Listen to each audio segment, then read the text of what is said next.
morning, everybody. Today is Tuesday, February 26th, 6:31 a.m. And the futures are looking kind of red. I actually think that this market might be due for a pullback.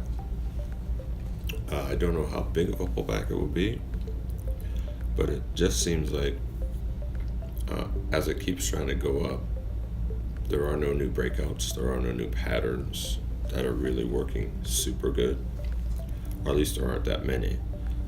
There's some stocks that are getting by and others that aren't. And I just think it's about due. You can see here on the S&P, we just keep kind of doing that, going up. But it seems like volume is kind of light, which isn't that good. So I think we might pull back here soon. The oscillator is showing 31, which is just under overbought, but it's still maintained a pretty high level through this whole thing. So I think we're due for a pullback. I can't see any new patterns that I have found that are actually breaking out and working really well, and it's kind of been that way for a week or so. Where new patterns that are there just aren't really breaking out with a lot of volume or excitement in the price action. So I think it's time to be careful. Anyway, here's the S&P. It's over the 200-day, over the 21-day, but right up against this upper resistance level here, which should be enough to stop it, I think, unless some geopolitical thing happens and then you just kind of get this big jump and spikes over that resistance point, and then it might consolidate over that. We'll just have to see. I'm being cautious right now. In my list here, you can see kind of a little bit what I'm talking about. AYX, it's over the line, but it's not like really excitingly over the line. It's not punching through and keep going. I don't see a big green bar showing up.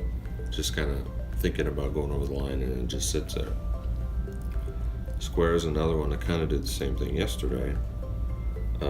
It looked good in the morning, it was gapped up, and then it went, no, not interested, which means no buyers showed up when it crossed that line. Obviously it could try again, something could change, but right now it's kind of like, what's going on?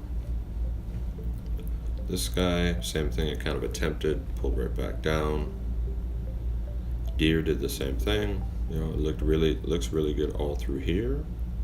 Nice consolidation. It finally got to where it got over the line and was sold. And now for Tesla, I added it yesterday because of this big falling wedge here. But then this morning, there's rumor that Elon Musk is going to be charged by the SEC or something, and that's sent it down about $8.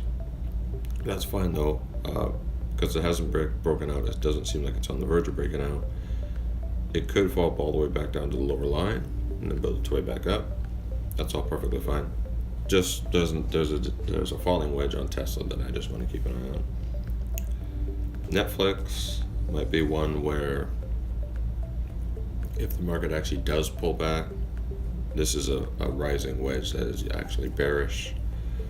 And so it could be a potential short if it all comes down and lots of pressure comes down on Netflix. It's touched these lines and obeyed them every single time.